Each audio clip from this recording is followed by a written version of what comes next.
What's up, guys? Welcome back to the OTG YouTube channel. Today we're going to be talking to you about $200,000 worth of equipment on all of this stuff. One of the most expensive tables I've ever seen. Yeah, this is probably worth more than my If house. this fails, this gimmicky table.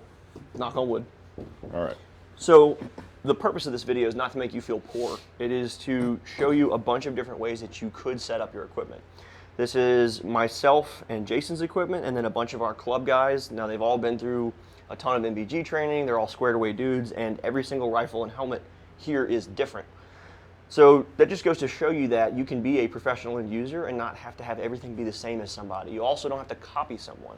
So that's another reason why we want to put this video out there. If you feel the need to just clone someone's setup because you're unsure of how to have it on your own, this is a great way to start by looking at the 6 different options you've got. So without further ado, I guess I'll talk about mine real quick, and then we'll get into Jason's. These guys are also really serious about their training. Yeah. Right. To invest in the equipment and the hardware that they have here. They're not waiting on someone else to do it for them. Yes. So they're kind of invested in themselves. Very invested. And imagine you being prepared and just not waiting for the government to do it for you. I mean, what a crazy. We were having a very political discussion before this video. We'll hold off. But there's 2 things I want to say before we get into it. Everyone's equipment is set up for white light bypass, and I will go into a little bit more detail in the video on what that means. And then everyone's equipment is also set up to be able to run any of the other systems. So, like, for example, we have here a completely different mounting system than this one, but they're both running 14s. These guys both have a J-arm system. So if we wanted to switch one guy out between a single tube to a dual, as long as they have the same mounting hardware, they can. You should be able and be comfortable with running someone else's stuff if you need to as well, if you have a spare set. So one of our guys has 4 different sets, and he will loan those out to different people depending on what they need, or like, hey, mine's down, cool, I brought a spare. So on that whole, like, oh, everything's personalized, you also need to be not so familiar with your stuff that you can't use someone else's stuff. Musashi says in the book of 5 Rings, being overly familiar with a weapon is just as great a sin as being not familiar with one at all. So don't have a favorite, be good at using other people's stuff. So let's talk about the basic principles that drive all those setups. If we want to be good at white light bypass, we need to be able to look through our night vision and aim with either passive or active aiming. That basically means looking through our optic or using a laser system or a laser aiming device. We need to have IR illumination, whether that's from a vampire light, like the Surefire Vampire, which I don't think we actually have any up here, or using the built-in illuminator that comes with all of these optics. All of these aiming devices. Some are greater than others. Like the Engol is famous for its CQB illuminator setting. The Engol is a close second on that because it still uses a plastic filter cap. We'll talk about all that stuff. But they all have the same principle-based approach to capabilities, and they all also have a white light. As far as the helmets go, they pretty much all just have the actual observation device, but a lot of them also have other things hosted on the helmet, so we'll talk about that. Before we get into any of the other big picture stuff. Hey, all these rifles have been cleared too, by the way. So yeah. So when I point a gun at you. Yeah, I've checked them. He's checked them. They've been double and triple checked because safety's paramount. Absolutely. So Jason and I both use LWRC. I'm using a 10.5. Both of ours are piston driven. He has the 12.7. Both of ours, again, are set up for a white light bypass. So what that means is the way I have my switchology set up, I can access my white light independently from my laser. So if I was to use my laser, and I'm just going to have the Viz setting on, so you guys can see the red glow coming out of the end of here. Let's just say that was IR. I'm not pointing at the camera, don't worry. My sensors. Yeah, I'm looking under my nods, right? For whatever reason, I'm aiming with my laser at something, and I feel the need that I need to transition to white light. Well, the way I have my helmet set up and the way I have my rifle set up allows me to simply look under the tubes and turn my white light on. I didn't have to switch any buttons or turn any knobs or fool with the end of the light to be able to get that capability. So that's a white light bypass just in a very, very, very quick down and dirty. As a lefty, the way I have my stuff set up, I like to keep the rifle pretty slick. I don't use a hand stop, which I think everybody else on the table has some sort of hand stop. But I have big gorilla hands. So the way I access my laser, I put my thumb on the activation nipple, right? Just like so. And then in gripping the rifle, my middle finger lands right where the light is. Some of you might think, well, that's a white light ND risk. I've never had it happen with this setup because I train with it basically every other day. Most of the grip is actually coming from these fingers here. So I'm gripping the rifle here, putting pressure with my thumb where I need it, light pressure with my middle finger where I need it, and if I need to, I can wrap this pointer finger as well. So I'm able to manipulate the light and laser as needed pretty easily. If you want to set up something to where you have an ND cover for movement, they make that. 100 Concepts is the company that makes that. I think there's one right here. Yep. Since you're talking about it, we can. And I had that on this at one point. I took it off when I changed the light head out, and I haven't put it back on. Now, the problem with this is that makes your white light bypass a two-stage thing. If you're leaving this on during the operation, you go, oh man, I need to go to white light. You're going to have to sweep that and then go to your light. So part of your movement actions at your last cover and concealment, things like that, would be to take that cap off. But for a nighttime patrol out in the woods or movement to an objective to get to your LCC, that'd be the kind of thing you leave on, and then you take it off before you enter the structure. Now, do you want to walk them through how you have yours set up, the switchology of it? Or you want to go through the guns first and then the helmets? That's kind of Might as well. Let's do the guns first. All right, roger that. So this is a 12.7 LWRC. We're kind of partial to those guns. They make really good ones. We don't get a kickback from that, but I do like shooting this stuff. Imagine liking something, saying it's Yep, good. so kind of the same setup. I've got a button right here. This button is square, and I know in my little Brainhausen group, because like you said, I train with it, that when I press this button, I know that I'm going to get white light.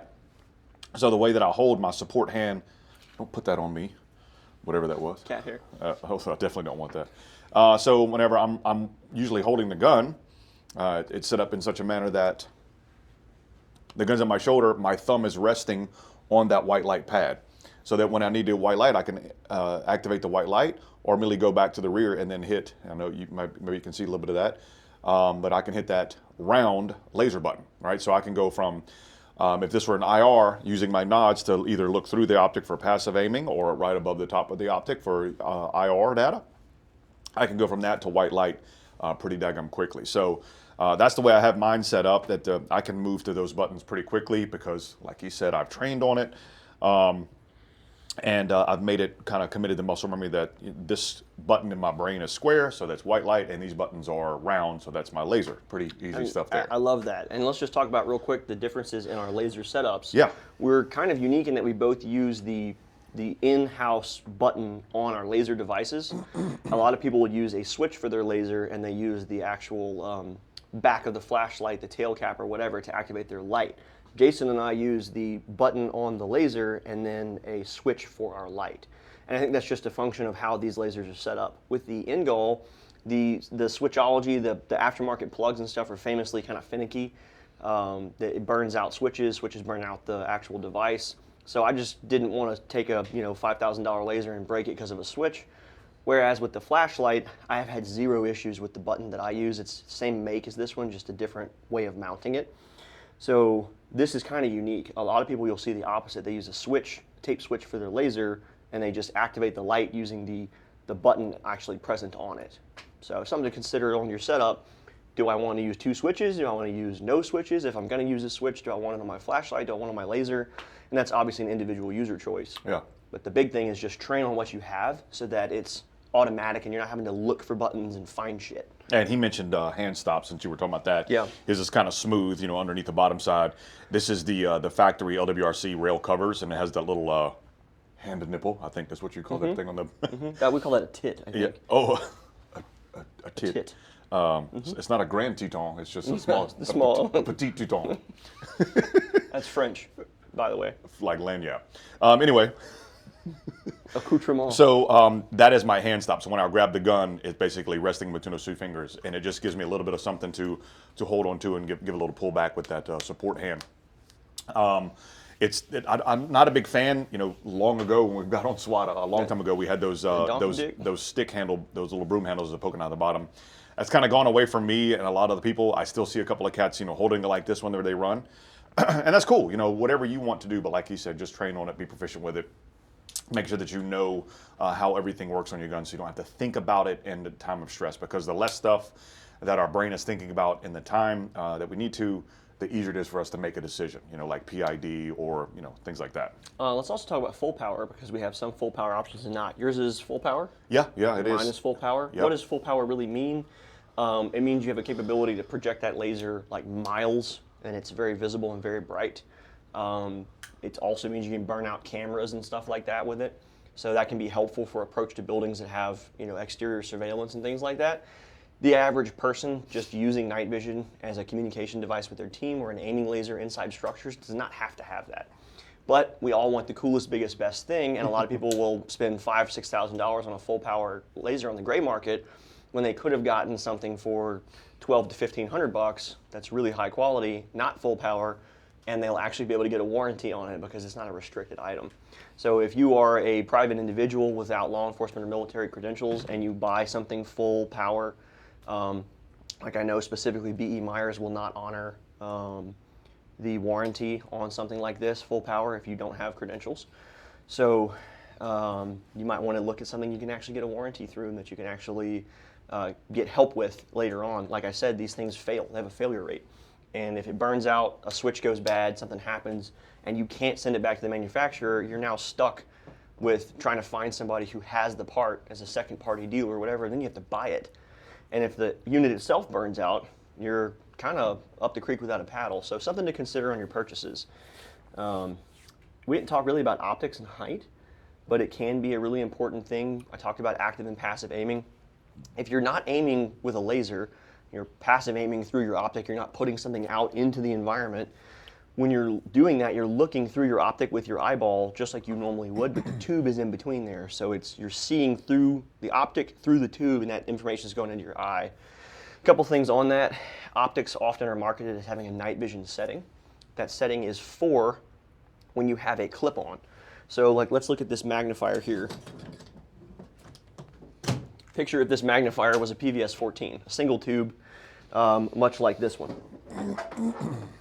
If this was clipped onto this rifle and it was sitting there for hours, you would not want the image of the EOTech's reticle to burn into the intensifier tube of the night vision. It would ruin it. So if you have a night vision setting, the amount of light going into the optic is so low that it doesn't burn an image into the tube. However, when you're doing passive aiming, which is just, hey, I'm moving through the structure and I see something I need to aim at, I'm briefly looking through the optic with my tube, and if it's not something I need to deal with, or even if it is, I'm not going to be in the tube long enough for that higher brightness image of the reticle to burn into the tube. You do not have to have a night vision setting in order to use night vision with your optic. That is if you're going to clip it onto the rifle. So that's something to clarify. These two optics, and this is the same optic I have on mine, the Promethean LP1 from Lead and Steel, and Jason already said he had the PB3. They don't have night vision settings, and it doesn't matter. No, I just turn it down to the lowest possible setting, and it pops up just fine in because Correct. imagine something on your face or on your helmet illuminating or brightening. Correct. Things like dots and whatnot. That's crazy. If you want to have your brightness settings homogenized for all the conditions that you're going to use it. So I found, and this is a separate video we can do, but you find the brightness setting on your optic where you can see it under NVGs and it's not haloing out. And if you were to flip your NVGs up and use a white light, you can see the optic still through the housing with the white light on. So now under white light bypass, when I'm not using my nods anymore, I can still see the reticle. So it's usable in both settings. And that's not a hard thing to do. You literally just set it to the right setting, test it under both conditions, and you're good to go. So let's talk about other setups. Well, actually, I already have this one in my hand, and it's got an Ingall on it, so it's similar enough. Yeah. What's the main glaring difference in this one? Don't roast me, guys, but this is not my rifle, but I love this man. I'm looking at him right now off camera. He's probably smiling, too. Yeah, he is. So this makes sense for him, okay? And he really likes using this offset mount. What are the pros of having the light in line with the same profile as the gun? Well, it's a lot more slick on each side, which means you have way less snag issues. If you're using a barricade, it's way better. You're not going to have as many problems when you lay the gun flat on transitions and things like that. Not nearly as many issues as may be caused when you have something off to the side. So we're just reducing the lateral, plane width there. Side profile, side profile. Yep. And interestingly, his switchology is very similar to mine, even though he's right-handed. So if I was using this right-handed, my hand is here, I can now hit that button and then switch to my white light for bypass or whatever else. And he's got his cap on. So same thing, right? Did it literally just die? We just tested it before the video. That is ICs? No social credit. So yeah, no worries. But we literally just tested it, and it probably died because of that. But anyway, white light bypass is the same for him as it is for me. He's using the switch built into the laser, and then he's using a switch, a tape switch off of the light. Now his light is a cloud, and mine is a mod light. Mod light has had a lot more issues with their switches, and Cloud designed a completely new type of switch that functions differently, like electronically speaking. It's a different mechanism of action. So they've had good success with their switches. They're just really friggin' bulky. So you have to figure out a way to mount it. And what his solution was to basically tape it in place, because it's so bulky, when you put it on a Picatinny rail, it's kind of in the way. So he took it out of that housing and then just taped it, which is something people have been doing for 20 years. So Yep. It works well for him. Works well, yeah.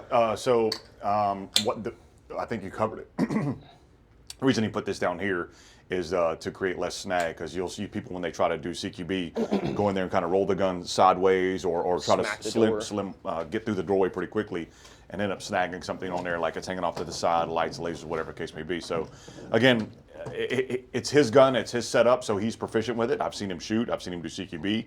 Also suppressor shadow. If you look at my light, and I'm about to die too. I promise I checked it.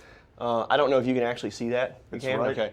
Yeah, so it's just cutting out a portion of what I'm actually illuminating. So by having his where it is, the light is coming out basically on plane with the suppressor. So there's no suppressor shadow for him. So that is his preference. And as a professional end user, someone who trains a lot, that's what he wants. More power to him. Let's just jump right into this one. Yeah, kind of in go order. right ahead. No, you got it. You're more well-spoken. Your etiquette is I'll do my best. is on par, except when you get angry. Except when I get angry, you're right. And start calling people.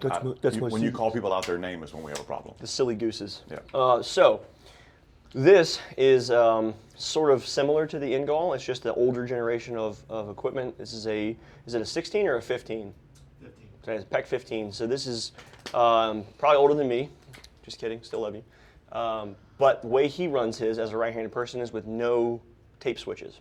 So this is what I was talking about when people are very anti-tape switch. They just run everything with the built-in button. So as you can see, you've got to have Mongo hands like me, or like the gentleman who owns it to actually use it. You can hit your laser here, and when you go to white light bypass, boom, you just go straight to the white light. And when you do that, and you have to change your grip, you probably do need something like a hand stop so you can still get that pull back, because he's not gripping with as much circumference. That's pretty much it on this one. Other than that, it's basically the same as yours and mine. Same riser, same optic height. It's just that he's not relying on any tape switches because they do tend to be a failure point. Something else to consider, and hopefully you can see this and Mitchell can zoom it in, a lot of carbon on the light, a lot of carbon on the rail spaces here, right? And also that's going to be on the bottom of this PEC. The PEC 15 and 16, that series is plastic housing. It's a high carbon plastic. But the Maul and the Ingall, which is the two other lasers you've seen so far, those are metal housing. So the reason metal housing became popular and the reason it drives the price up and all that is it stops heat transfer, and it makes the optic obviously more durable from impacts and things like that. When you're running a piston system, a short stroke like these LWRCs, gas is venting or jetting out. A lot of people are short stroke anyway, so. True. So gas is coming out hot right there by your hand and into your really expensive laser, your flashlight, whatever, and it can induce other issues. So I didn't think to talk about it. Jason uses the shielding that comes with the LWRC. I replaced mine with a heat shield, a cloth heat shield, so it keeps the carbon from getting on my stuff and also keeps protects my whittle hands. You should also probably be doing, shooting with gloves if you're doing something operationally speaking. I think that about covers it for this one. Mm-hmm. Yeah, let's do this one. So this is the same type of unit. This I think is a PEC 16. It's a little newer model of the same type of deal. And it is similar to the other rifle that has the flashlight pushed out further forward, but now it's pushed out on the side. So instead of the light being down low here, it's here off to the side. The reason I want to talk about this one next is it's basically the same light and the same laser, but instead it uses the switchology, the tape switch from Mod Light. This is called the hot button, mod button. This is the same one I have, I think. He also has the hand stop here. So as a righty, you can hit that there and then hit that there. And honestly, as a lefty, it works. So this is actually a really good setup for ambi. If you're a shoulder swapping guy, you just move back and forth. So I'm using my IR, oh no, white light bypass, and I'm right there. And they're so far apart that, and one's square, one's round, you're probably not gonna have an accidental white light ND. I also like that his button is on the top here. So if I was to transition or something else and the rifle's laying flat, the button is not up against my body. So there's not any chance of it hitting something in white light NDing. Anything else on this one that you would talk about? No, no, because I mean it has a bit of a riser. It's what is that, about a 193, I think. Yeah, that's about the same. And ours price is as mine. 233. And that Kinu's are 233, but that'd be good to talk about on this one with no riser. And then he has a shorter neck than us, so that makes sense. I have a big old. A shorter. I didn't know you was measuring dude's neck lengths. Would you say you have a shorter neck than me? I'm shorter everything. He's shorter everything, yeah. So, again, end user preference. You'll see a lot of like, you got to have a riser. Risers are the hot new thing. It helps me, but if it doesn't help you, don't get one. It's kind of crazy how that works. And look, it not necessarily for night vision, but you know, we taught a class in Ohio, and we're doing force on paper, force on force, and one of the guys in the class is running an EOTech with no riser. I'm sorry, it was an aim point with no riser, and the Comp M4, as a matter of fact. Big long bad boy. Ancient. And we had the protective paintball masks on, or airsoft masks on, and he couldn't get a good cheek weld with the mask to find his dot. So when he would shoot, it would just be up and amongst them. Yeah. It wasn't even, you know. Firing amongst us. It wasn't even hitting their intended target because he couldn't find the dot with the mask on. Correct. So again, it's not just for NVG use, it's for force on force use, it's for gas mask. Putting an optic on a riser has a lot more valid use other than just finding the dot through your night vision tube. And I don't want to shame the fellow, but a part of that is if you do a lot of surround and call out work as a law enforcement officer and you wear a gas mask for that and you don't have a riser, and in force on force training you can't hit your target because you can't get into the optic because of your mask, what do you think is going to happen when you have a gas mask on? And that just tells me you're not training with your firearms under your gas mask, or you'd have figured that out a long time ago. So make the training make sense and actually make the use of the weapon system for your use case make sense. That team also didn't have lasers, so he couldn't point the laser at the individual and still do still hit or aim at a. So we're running gas masks. We don't have any equipment to mitigate the problems that masks induce with our accuracy. Anyway, I digress. So on this one, we don't have a riser on this. This is, I think, is it lower 1/3 is what that would the XPS2s end up having. So it's not as low as Absolute Co-Witness, but it's not like it's up high up in the air like a lot of the other ones. This is a DI gun. This was also a DI gun, so you're not going to have the gas coming out around the lasers, which means plastic housing lasers have no problem, so that's good. Now he has a D-Ball D2, which they actually don't make anymore. They just discontinued the D3 and the A3. They discontinued a bunch of shit. I don't think they make the I2 either. What's cool about this one is that it has a in-house illuminator, so we don't have any IR flashlights on the table. Did anybody bring something with an IR flashlight? Vampire head or anything? On my helmet. Yeah, we'll talk about them on the helmets. A lot of people got away from them on their rifles because when you do white light bypass, it would be like, oh no, I need white light, and then I have to use it. So just like we talked about taking the flash kill cap off the flashlight, that's not the kind of thing you want to have to do in the middle of the gunfight or if the PID is happening. I think that's where the dance, the whip and the nene came from. Yeah. When they turn it, got a whip, Yeah. and then nene. We can do like a cover of it where it's like white light bypass. We'll find a way. You're the rhyme guy. You got an Ice Cube shirt on, so. Yeah. Well, today is a good day. Didn't have to use my AK. So, yeah, laser button, right? And then he can go light button. And of course, I'm a left-handed person, so this is weird for me because I'm grabbing around the light, but it's still usable ambidextrous.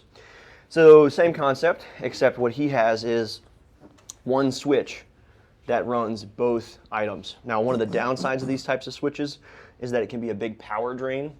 When you push this and the stuff happens, it's basically magic to me, but it takes up a little bit of the juice and it can reduce your flashlight's output and it can drain the battery on your laser faster. It doesn't really matter if you're checking your equipment, changing your batteries out as they should be and all that kind of crap, but I'm just making that point. One interesting thing on the D2 is that this thing will kind of glow red a little bit. It's not bad. And you'll see, because it's basically diffusing a laser, you'll see that a little bit more than you might see on some of these because it's making an IR light. It's not really a big issue, but it's just something interesting to note. It's also fucking gigantic. So there is that. I believe it is actually metal body though, isn't it? I think so. Yeah. And also that diffuser cap on the illuminator is like softens it up quite a bit. If you don't have that diffuser cap on, it's pretty fucking bright.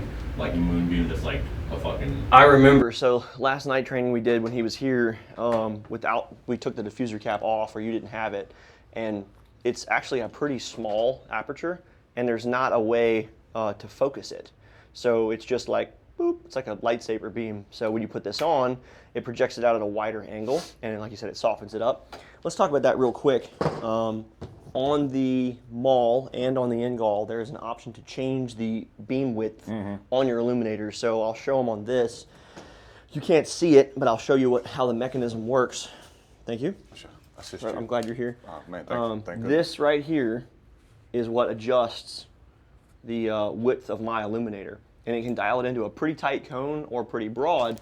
The problem that you're going to run into is without these caps on, the tightest it can get inside a structure is still way too dialed in. And it's going to concentrate that beam really bright. So with your diffusers on, whichever side, whatever you're doing, whatever you're using, it allows the beam to come out at like a 160, 170 degree angle. So I'm illuminating the whole room with a much softer IR light. And it's not just a cone that's burning into whatever I'm looking at. The maul has the same options, but it's different the way it works. Yeah, I can go through switches with the toggle here. Ooh, excuse me. So when I dump it over to IR, it's Viz here, and then when I'm ready to go IR, just swoop that thing all the way over. So hard over to the left, and it's going to IR mode, and I can go a soft laser here, a little bit brighter laser here, and I can start switching buttons, and that diffuser is going to get pretty wide, and then go full forward, and then it's throwing out a lot of data, right? So I can dial it in to how much I need, or a little bit here, or a lot more, like maybe an open area, or like, hey, look at all that over there, and help buddies see that maybe don't have equipment that's suitable for that. And so again, it's just being familiar with those switches on being able to dial that up at a moment's notice, or be able to work through this at a flick of a button or a flick of a thumb to get what you need in that moment.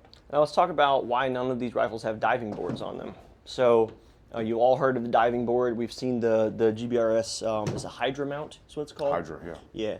So what that does is it puts your optic like up here, super high up. I don't think anyone has a neck that tall or a gas mask that shitty, but that's the preference for the people that purchase that. I think it's almost like a 3-inch offset. But then it also has a little flim flam that comes up, and it's where you put your laser. Technical term. Yeah. So it actually is slang from the late 1800s. You didn't know that when you taught it to me, but I had to look it up. You put the laser on the diving board, and what that does is it distances it up off of the rifle. And we talked about suppressor shadow with flashlights. Well, let's highlight a pro that it does. There's pros and cons and everything that we look at. On a short gun. On a short gun, it gives you a little bit more real estate, to take some of this stuff and put them up here, so that you have a little bit more room for a flashlight or whatever the case may be. Like an MP7, an MP5. Yeah, so it has its place where you're putting an optic and a laser in here instead of having it forward, so it allows for more real estate to be moved around. However, the con to that is when you hit your IR illuminator, like Jason was just talking about on his Maul DA, it's coming out at like 170 degrees, right? 160 degrees. I mean, it's this wide cone. When you have that floating above your gun here, you have a shitload of really bright IR light hitting your rifle. And where's the rifle when I'm activating that? Right in front of my face, and it will oftentimes wash out your tubes. Yeah, you'll get a lot of what we call splash on the thumb. Yeah. A guy that came to the class. This is up here now. Yeah, a guy that came to the class last weekend had one, and I said, hey, have you checked the splash on your thumb with your IR device? He goes, what you talking about? I'm like, well, when you turn that on and it's in that flood pattern, it's going to illuminate the top of your thumb because you grab it like most people do nowadays, grabbing it in a C-can or a C-clamp. C-clamp. And he's like, I don't see it. So I grabbed his tubes and I looked at him like, yeah, it's on your thumb. Watch this. And then, so I did it and let him look at the side profile, and he goes, holy crap, I didn't know that. You're making your hand glow. So it's one of the things that he hadn't been, he has some really good equipment. He just didn't have someone to tell him, hey, that's great and all, but if you do that, you're going to get a lot of splash up your thumb. He's like, all right, okay. So now he's going to change some things around. So again, it's not bad. You just got to know the cons of it. When does it not matter? Well, like you said, a sub gun where the length, you're not casting a giant IR cone across the front half of your rifle. Or if you have a IR aiming device that does not have an illuminator, so like a D-Ball I2 or the OTAL-C, those Steiner products don't have an illuminator on them, so it doesn't matter. Yeah, it's just a Viz laser or an IR laser. Now, a lot of guys, when they have the older PEC 15s or PEC 16s, the little filter that you put over the IR illuminator, and just the IR illuminators in general, if they get any moisture in them, they get really shitty. It looks like a big Petri dish that you're projecting all these little fish eyes and floaters and shit in it. So a lot of guys, especially on older units where it's just a weaker power and the illuminator's not very good anyway, they get these second hand or whatever, and then they also supplement it with a vampire light. So something like the Surefire Vampire, it's got a 600 lumen white light, and then you rotate the head over and it powers I forget the lumens, but it's an IR light.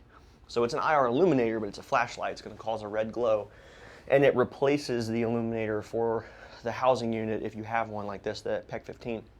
So you could put your PEC 15 on a diving board and have your IR illuminator down here, and now it's a laser and an illuminator, and you're not creating that glow on your rifle. And that's a use case where it makes total sense to do some sort of diving board system. So I think that's all the rifles. You went through them. Do you want to talk about your... Chat, get ready to clip this. So I'll talk about mine first. Shall I hand it to you? I bestow upon you. Thank you. Great things, my friend. So this is a OpsCore Fast SF helmet. I have an XXL, which nobody else in here can wear because I got a big mongoloid head. Talk about helmet setup in general. Most modern helmet setups are going to bear some sort of ear pro, like we talked about in our comms video. That is going to be your shielding of your ears and also your input and your output for your radio communications. It's also going to host your night vision, possibly some eye pro, possibly a battery pack depending on what model of night vision you have, possibly a counterweight, possibly indicator of friend or foe lights if that's something that you use. We'll talk about use case for that. And also just range safety. So when I'm not trying to get shot in the back by a bunch of retards at a class, I will turn the green light on. If I was fighting a bad guy, I'm not going to do that. Why? Because I have a big glowing green light on. So make it make sense. Get off of the Reddit subforum and just think about stuff. And if you don't have these and you want to do nighttime training, get green chem lights, bro. Thank you. Put green chem lights either in the front of your kit, your molly, or the back of your kit. That way you can look around and see dudes downrange. It's downrange clear, and dudes down there putting up a target, and you can see that green glow downrange. Like, okay, obviously downrange is not clear, or is the shootout's clear, and you got a guy putting up a target, whatever he failed to hear, or was off lollygagging around, and you see that chem light is present. So there's ways to go around it. If you don't have the money to spend on those cool little lights, absolutely, get you some damn green chem lights, man. Completely agree. Word. So if you don't have the money to spend on a ballistic helmet, or you don't want to buy like an ACH that weighs 9 pounds, then you could always get a bump helmet to begin training with this stuff. We might have some other questions like, why'd you buy night vision before you had ballistic protection? I'm not going to get into all that. So this helmet is pretty lightweight for a really high level of protection. And it weighs, something like 2.5, 3 pounds for what it can do, which is wild. I think it costs something like $2,500 new. That's just stupid. That's really expensive. I don't expect you guys to go out and buy that. And we'll talk about other helmets, bump helmets even, and their ratings. So you remember your first bump helmet? Oh yeah, I still have it. The Hasbro? Yeah, it's a Hasbro skating helmet that I was issued for maritime operations, which I have since drilled holes and put a night vision mount in. So anyway, I got to keep that one. When I left that team, I was like, hey, can I have this? It's kind of cool. And he's like, yeah, nobody else wants to wear that shit. I'm like, okay, cool. Nostalgic. We'll have to put I'll clip a photo of that. I wish you would have brought it, man. I mean, that'd have been epic. I got a picture of me wearing that. You just have it on while you're doing the whole freaking video. Looks like my retard helmet.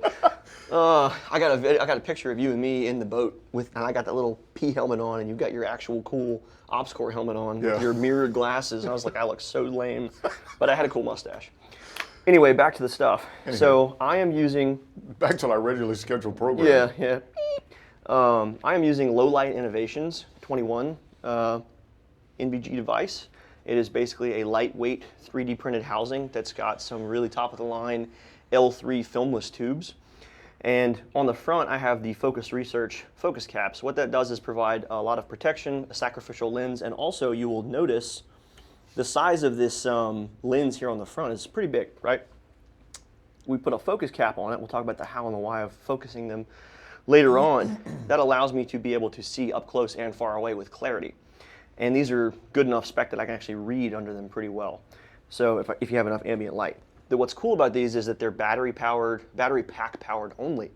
So if you look at something like this has an in-house battery. And that's going to be located right here. Right, and the big thing with the battery logo on it. Whereas mine takes that weight off the front of your head. They're very, very similar design here. This is the AR NVGs, and we'll get to those in a minute. But they're a heavier all-metal design. They're super durable. It's like the something articulating ruggedized NVG, I think is what it stands for. They're tanks, man. Yeah. They're tanks. There's videos of them getting rolled over with vehicle treads and stuff. Anyway, so this doesn't have a battery on it. The batteries are all housed in the back. You're supposed to get about 80 hours of runtime. So I've had these for 7 months, 8 months, something like that.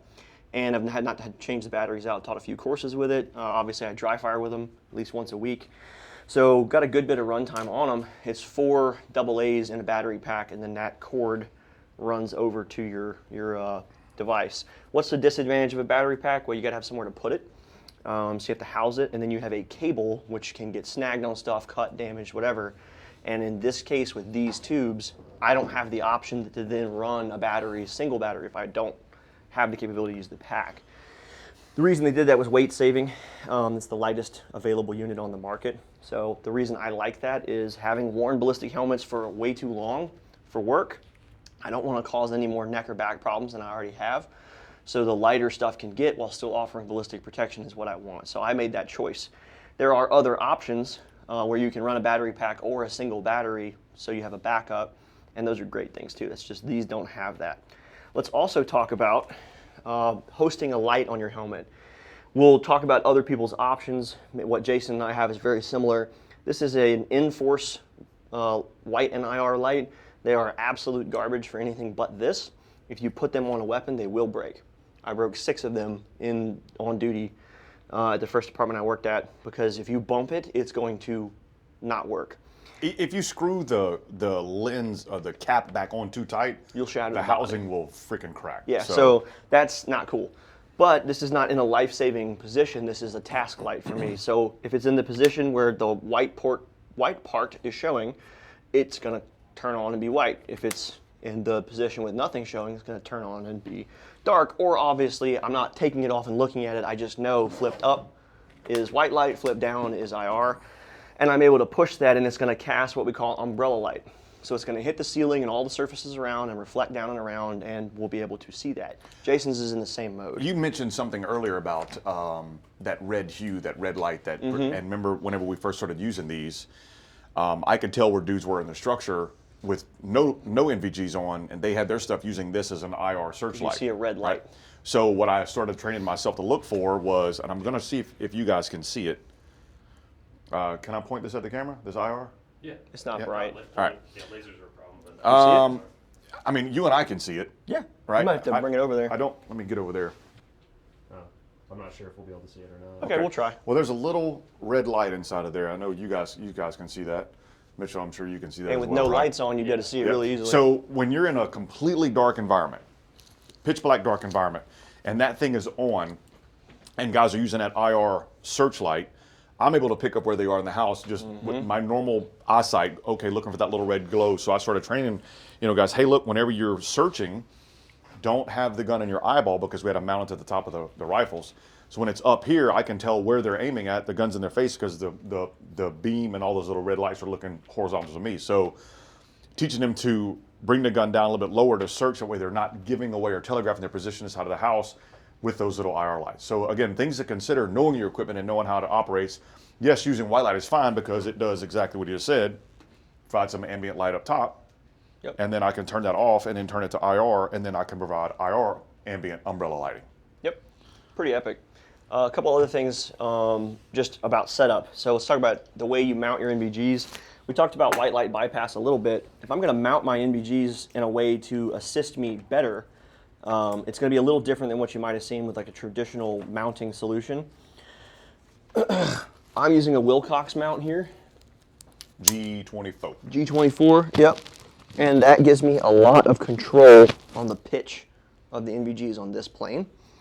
So mine, if you see from the side with the helmet sitting correctly, they're kind of like above my eye, right? They're pointed down and into my eye, but they're above. They're not sitting down right here in front of my eyeballs. What that allows me to do, one, obviously I can control the in and out. I like mine a little further away. And you have the angle slammed high. So if I wanted to shoot under this, I can. If I wanted to shoot through it, I can. And it's literally just moving my head 10 degrees. So if I'm looking through night vision, I'm using my laser, pew, pew, pew, and I go, man, I need to do white light bypass. I'm in the optic and I got my white light on, and it's literally just moving my head. The reason that we set our things up the way that we do is because of what we do in the house, because of what we do on an operation. It's not because it looks cool or we saw it on Instagram or whatever else. It has to be purpose built, and these are the things that you get from a course, from operational experience, and from whatever else. So the way you do that is you're going to set the tilt as high up as you can. That comes from this little wing right here.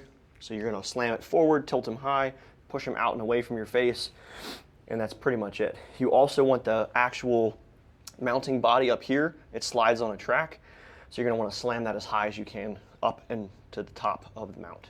And that's pretty much it. Or if and whenever you get that, you're gonna have to put it on and play with it and look at it and get your rifle set up. For my big egghead, I have to max it out. You have to make it fit your freaking noggin, right? Whatever that's gonna be.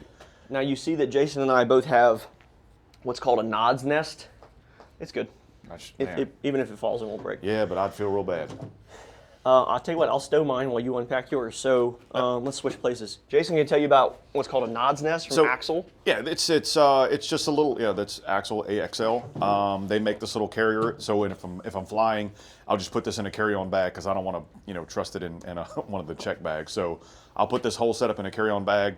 It's a cool conversation piece of TSA, like, what are those? Bro, what are those? Yeah, well, they're nods. Okay, cool, thank you. Whoa, you mean actually doing something cool? Sorry. If you work for the TSA and you're watching this, I love you guys. You do a great job. Just don't hire anyone else off the terror watch list like you've already done 72 times. Oh, man. Go ahead, sir. Gosh. So the helmet protects the night vision device inside of it, just like so, right? It's got, it's the helmet is protecting a nod, so it's a nod's nest. And yeah, just like he said, the G24 mount right there, headset right there, the little white light, IR light for umbrella lighting, and then this one, again, it's not a life-saving device. It is simply just for signaling. If I'm outside, I can turn that on Viz if I need to get somebody's attention. Hey, look at me, y'all, I'm right here, shoot me in the face. Or I can turn it to IR, so if we have some assets in the sky, I can turn this to IR, and that way they can pinpoint where the people are as we're moving. This has actually came in pretty handy on some other operations, where the eye in the sky was able to see where we were based on this little beacon, giving them some data. I can turn on kind of a low, and she's not going to show up on there, but I can turn it to low setting, and it gives a little hue for the people to see what we're doing. And then the little nods that just clips in like so. Those are DT NVSs, I believe. DT NVSs. And he talked about his little lens caps. So that's all that thing is right there. And you can fiddle fart with it around. It's got little Velcro and all that stuff. Super cool thing. So these, Buddy in the group turned me on to these, and a few other guys, you'll see them. This, I'm sorry. Oh, you you're want your good. spot No, back? no, you're good. Oh, it's cool. You just bump me out of the way. My coffee's over here. Oh, yeah, sure. Just bump me out of the way. My buddy turned you onto this? Yes, he did turn me on. So this is nothing more than a camera bezel, right? A bezel and lens. And it's 2 pieces. And I think for the complete setup was probably $80. Yeah, about $80. But what you have is a focusable lens that you can just turn with very ease, right? Just like so, right? It's not a sacrificial lens. If you take a UTM to this, it's probably, done. They're made in China too, huh? Yeah, probably. But I don't have the the connections to the hookup or whatever. Your boss don't pay enough, huh? I guess not. I didn't get Employee of the Month. Blake must have got that bonus with his fucking luscious red hair. So yeah, but it's just it makes it real easy for focusing the lens and stuff like that. It's just one screws in, the other one gets on top of it, and it's really easy. And this just got the end caps to protect the piece that you actually look through. So as the camera guy, let me explain. Oh, why yeah, these please. are focus caps. Yeah. So all these do is control the aperture.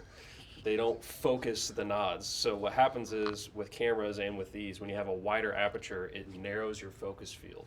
So I see. yes. So with a wider aperture, the amount of distance, say like 10 to 100 feet, if you have a really wide aperture, it's going to get shortened to only a couple feet. By taking the tarsiers and making the aperture smaller, it increases the focus range. It's just like your eyeball, right? Yes, it's just like your eyes. Anyway, this back on you. Technical information. Love it. That's why we have him here. I'm like unga bunga, I see in blue. I'm done. So this little dovetail mount just goes right into the. It just clips right in, just like that. It's set in there pretty good. You press the little button, you summon them into view. You can articulate these out of the way. Like you said, they're set up for I have them stowed this particular way, so but it's real easy when I get ready to do operations, just moving in the position I need to be. Because I haven't worn them in a while, haven't trained them in a while, so I don't teach a lot of NVG stuff, but we do. I just don't do a lot of it here. And this is just set up on a hair tie band, and I can push it up here to add a little bit of tension. One over the top, one over the bottom, it doesn't matter. That way when I need to fold them out of the way, it holds them in and then folds them up. And it holds the mount to the helmet. You have 2 failure points, where the dovetail clips into the mount and where the mount clips into the helmet. And you want to have that lanyarded. So kind of the same setup.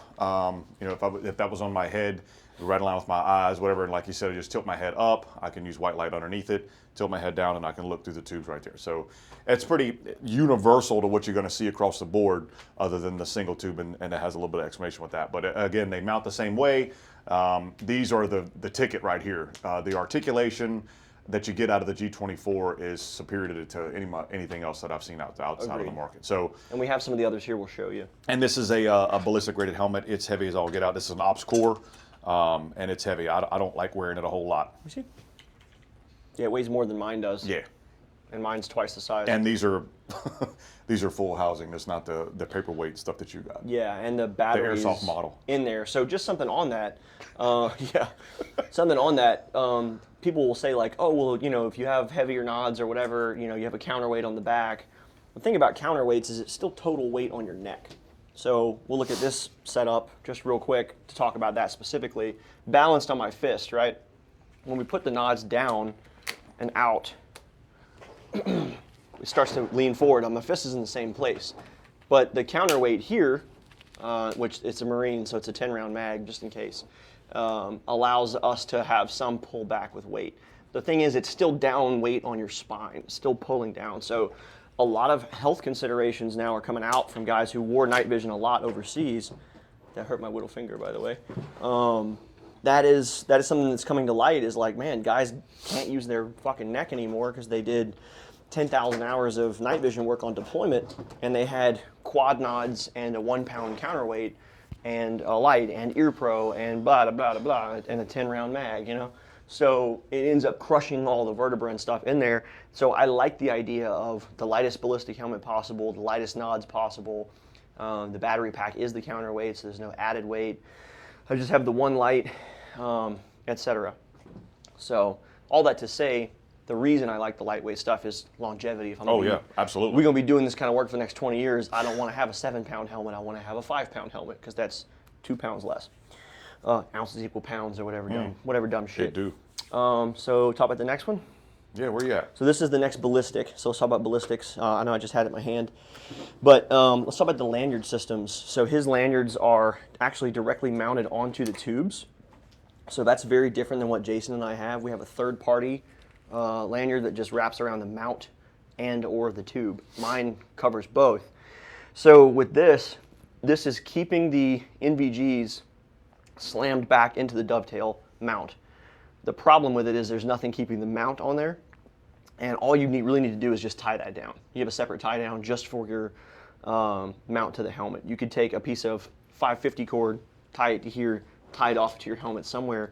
That way, if the helmet mounting portion fails, you don't lose everything. In this case, this is going to just slam the night vision back into your face, but you didn't lose it. So it's not bad. It's just something to consider, having a separate lanyard for the actual mounted device. These are really cool because it also the tension will hold them in position. So that's also a really neat thing about it. However your lanyard is set up, just make it make sense. This is also a ballistic helmet.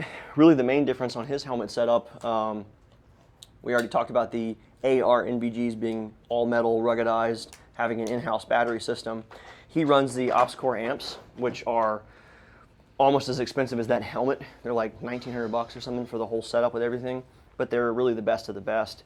And something to talk about when setting up your helmet is where the ear pro sits, how the cheek weld happens with it and all that. With these, the angle of pressure that's being applied is around the back. But with the ear pro that Jason and I have, the angle of pressure is down this way. So when you seat a rifle into it, on these, it's pushing it into your ear.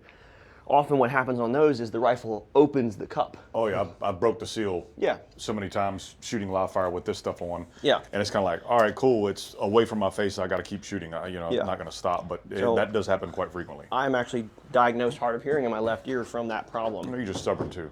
Yeah, that's it. So putting we had that absolute co-witness on those rifles. Mm-hmm. So you're getting your cheek way down into that stock and it's popping that cup out. And we had no risers either. No risers. So, and explosive breaching. All the doors at the shoot houses at that program, typically you're turning away to your left and all of that blast wave is hitting you on that side. So these were designed because, like I said, after 20 years of war overseas, we're like, man, there's a lot of safety issues coming out that we weren't even thinking about because we haven't fought a sustained war like that before. So a lot of issues came out about TBI and pressure mitigation and hearing loss and all that, and the amps were designed as sort of an answer to that. They're just really expensive because they're really, really good.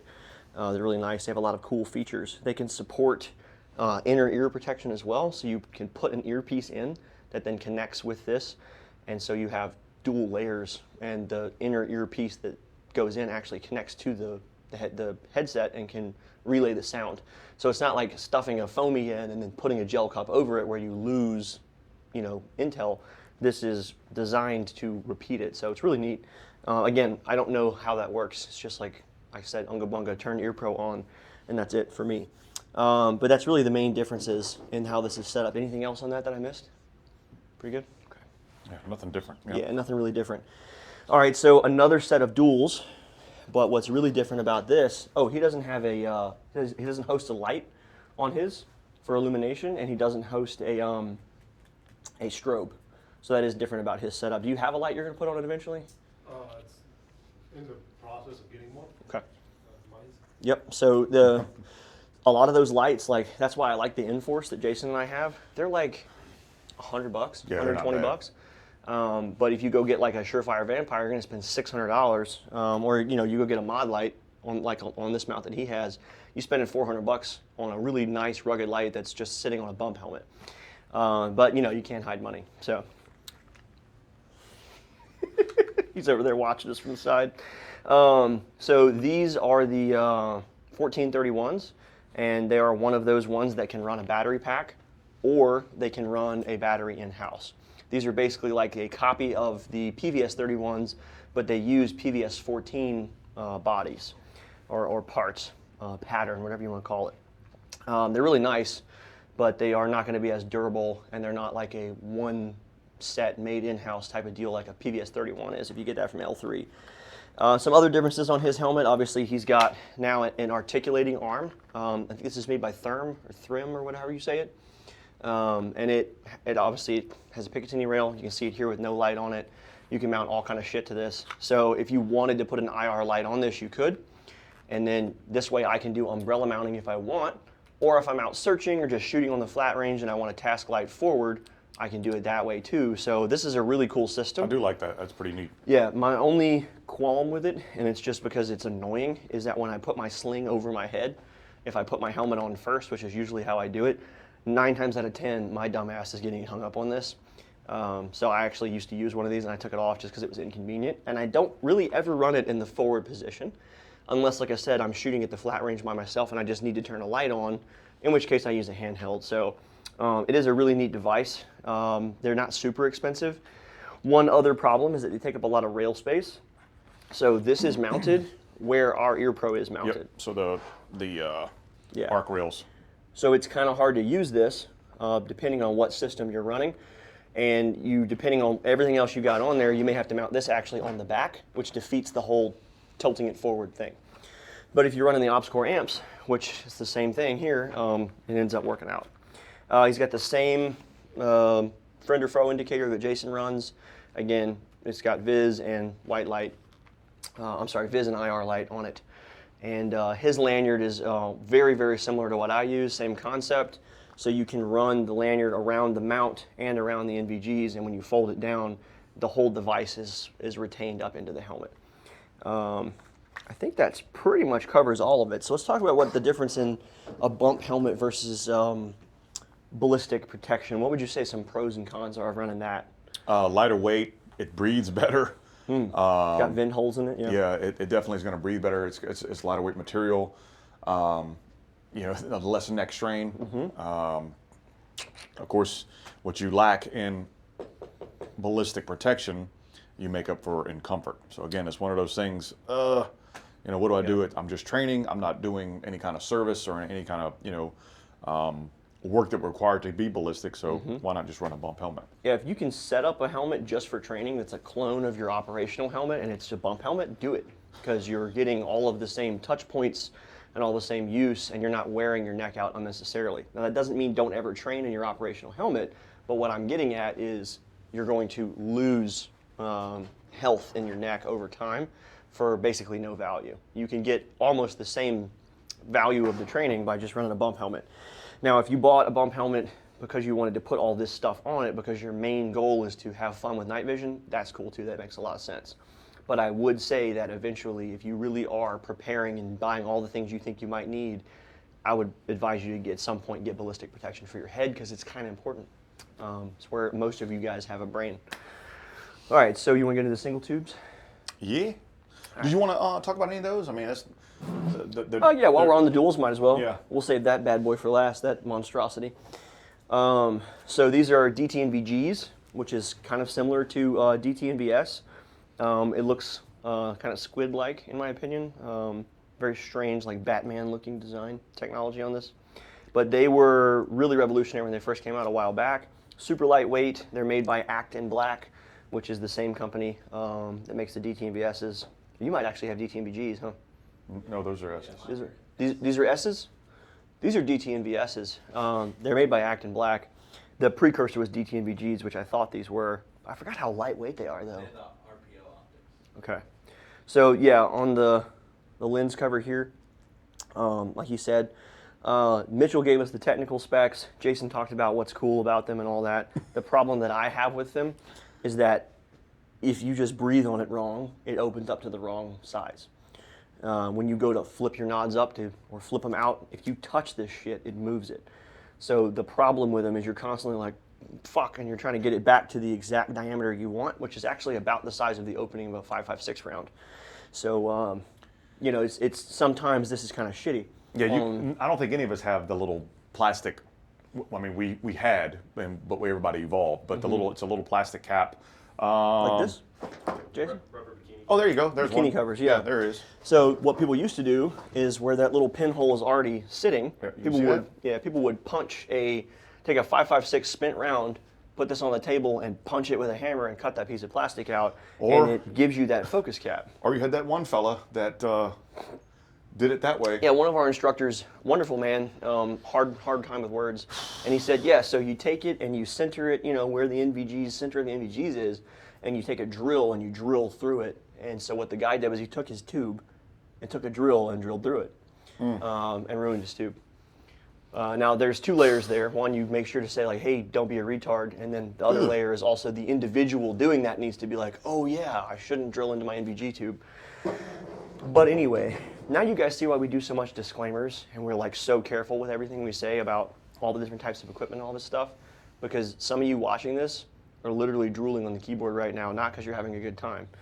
And it's the risk of the business, just Why would they be drooling on the keyboard? NVGs, Because you're talking about gear Yeah. again. Another video about gear. We couldn't be training right now. We got to talk about fucking equipment. So anyway, these are the katanas, which is also a 3D printed body, if I believe correctly. So in-house battery solution, pretty lightweight, 3D printed, and everything here on the table is a PVS-14 based technology. So they're all PVS-14 patterns. Same size apertures, front and back, PVS-14 tube on the intensifier tube on the inside. So they kind of all do the same shit. And the only difference is, what do you want your body material made out of? What do you want your battery solution to be? Do you want manual gain, which we'll talk about in a second on the 14s? And then if you don't want manual gain, how bright is the actual tube? And then, there's other things to weigh in there. What I do like about NVGs, and maybe you guys haven't considered it when you purchase them, but if you have any kind of eye problem like a plus or a minus, some type of deficiency in your eyeballs, you can actually focus these front and back to where now you can see clearly. You can, like you said, read.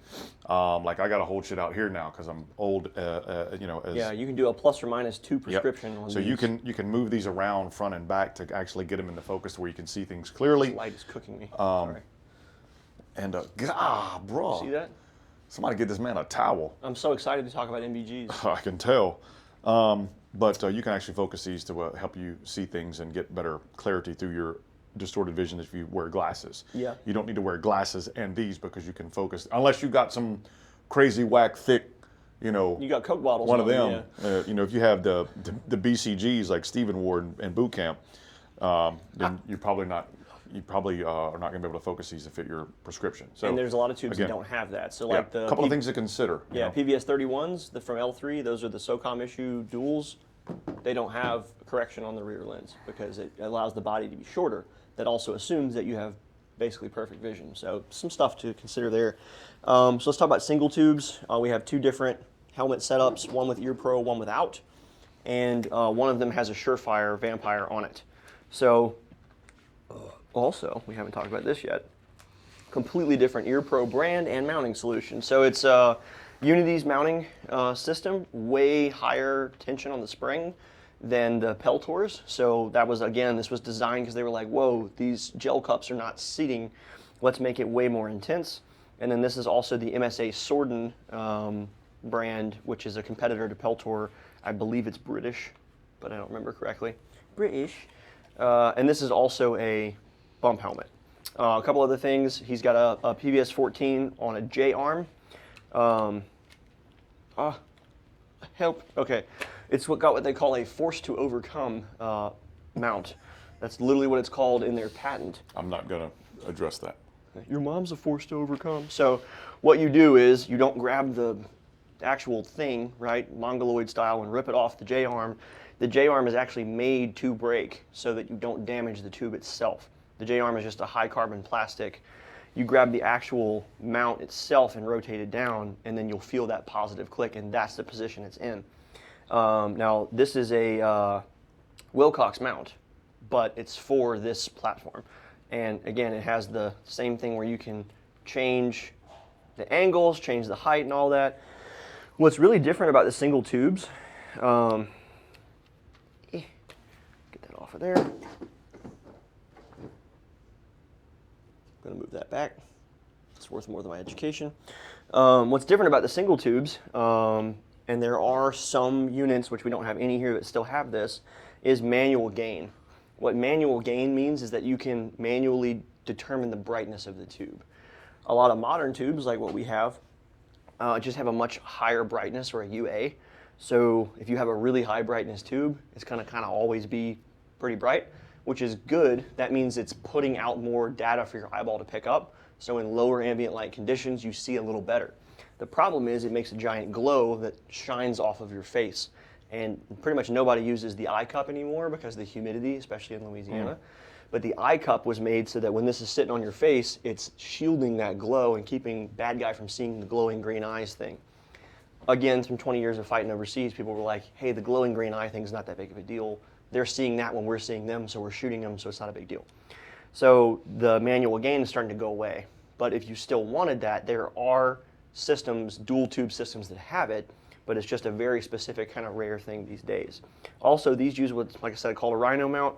That is called a bayonet lug. The bayonet lug fits only into the mounts that are made to receive it. So you're not going to be compatible.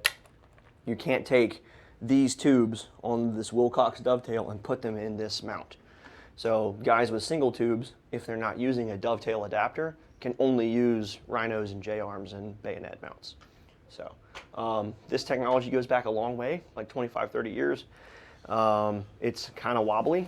You get a lot of this that you don't get out of the dovetail. So there's just some disadvantages to it. One of the advantages of a single tube is that if you mount it over your non-dominant eye, if you have to go for a white light bypass, you can just bring the optic up into your dominant eye like you always would, and you don't have any tube burn. So if you've been looking through tubes for 5 hours, you're going to have a really bright spot, and when that tube goes away, you're going to have really weird dim vision for about 5 minutes under that eye. When you shine a really bright white light and you've been using really good quality tubes, that's not that big of a deal.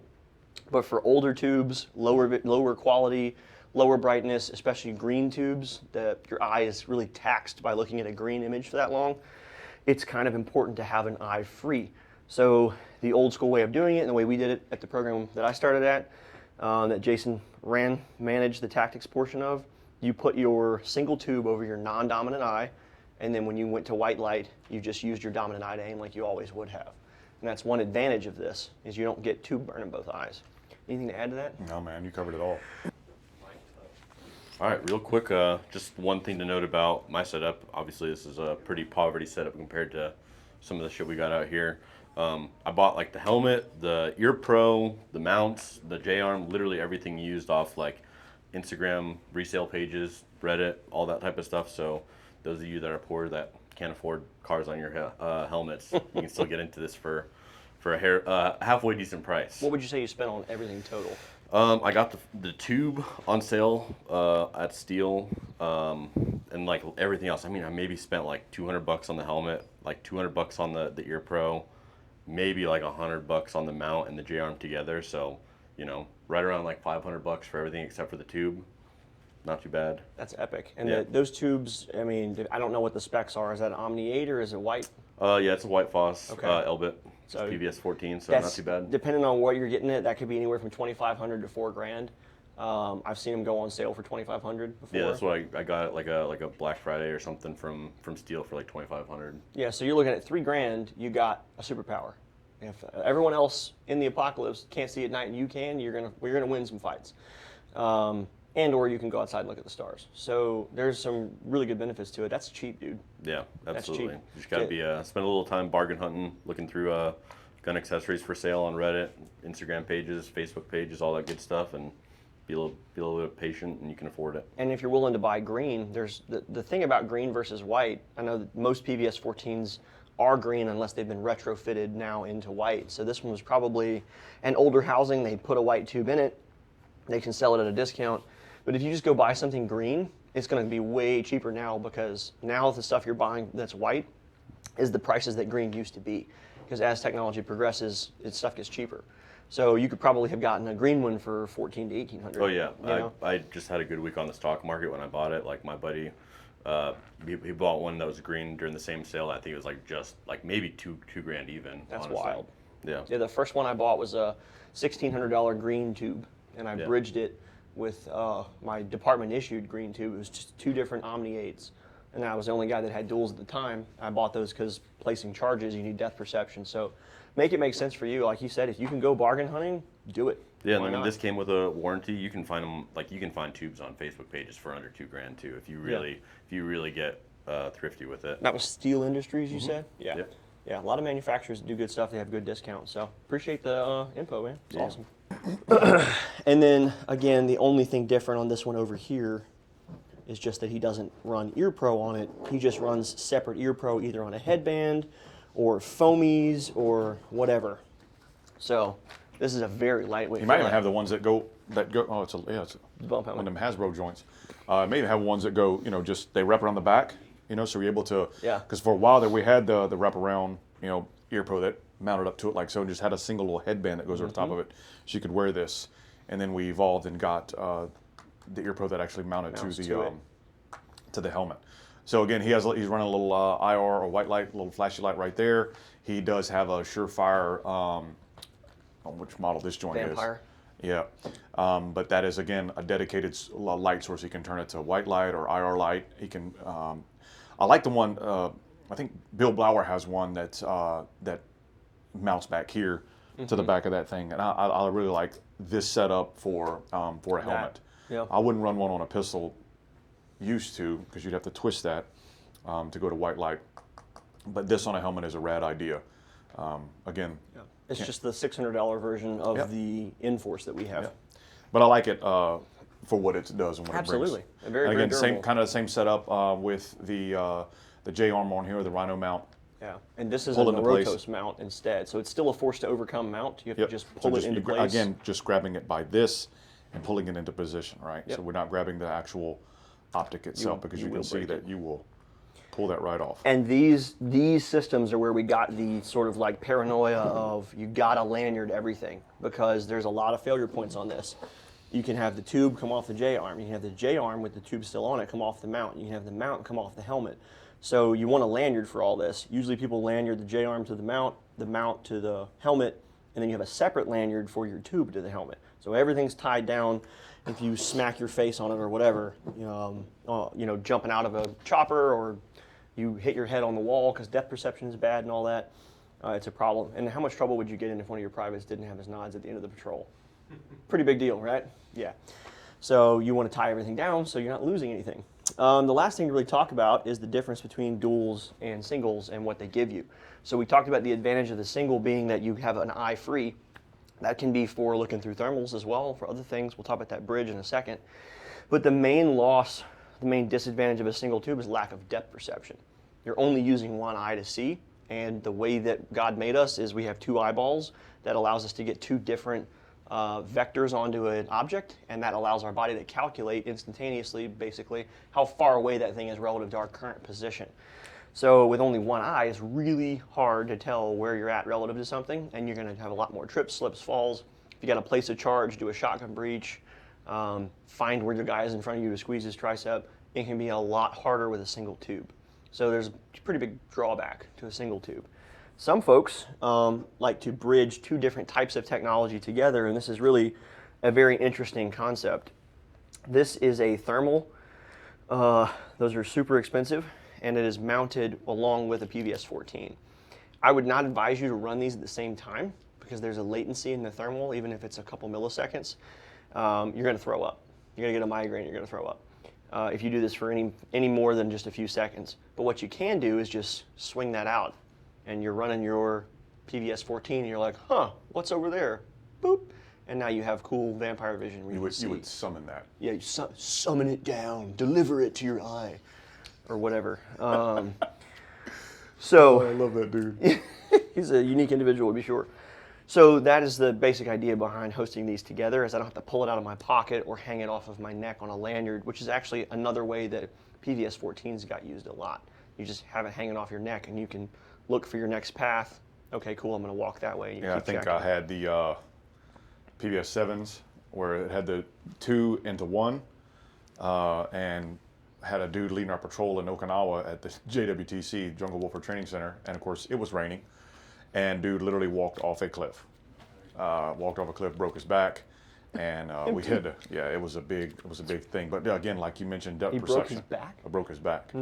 Should have had duals. Depth, they weren't there. Well, it was dual eyeballs, but in the one PVS 7s? Yeah, the 7s. Yeah, it's the best of both. It's the worst of both worlds. So he had both your eyes are taken up for Yep. one field of vision. He had no depth perception. Yeah. We're just doing nighttime patrols. So he's walking, and then he walks off a cliff in Okinawa. So again, the depth perception is real. If there's something that you venture to go down the rabbit hole of night vision, it's one of those things where you just want to probably just walk around your house in an environment that you know until you get used to looking around, because your field of view decreases to about 40, and then so whenever you're doing your scanning search and such, you really have to turn and look around you before you make a move left or right or walk forward. So again, it's one of those things that you're constantly moving around, and that's where you mentioned where the neck strain really comes in, because that thing is doing some overtime.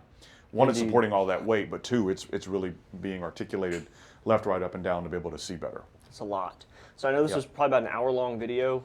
Most of your TikTok brains stopped at 6 minutes in. If you stuck with us this long, pat yourself on the back. Good job. You Proud of you. did good. Proud of you. There will be a test. Just kidding. I appreciate everybody watching. Obviously, this is a lot of talking about stuff. What's way more important than all this shit is actually going and training with it. So if you own anything like this, you better be doing reps under it. I would advise you to go take a class taught by professionals that have operational experience with this stuff. And they'll give you some insights you're not going to get from, playing foosball under nods or whatever the kids say you should do to learn how to use NVG. It's helpful to get your dexterity down. Like I wash dishes under nods. You can do all kinds of stuff like that where you learning where things are. But the technical side of the setup, the specs, how you use it, how it interfaces with your laser, using it in CQB, using it on the flat range, pushing the range out to 100 yards with your laser, etc.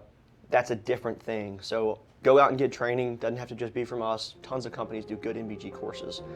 And as always, repent, turn to Christ, eat lots of red meat, go outside, touch grass. As Mitchell said, ground yourself, touch the earth, spend some time in creation. Thanks for watching.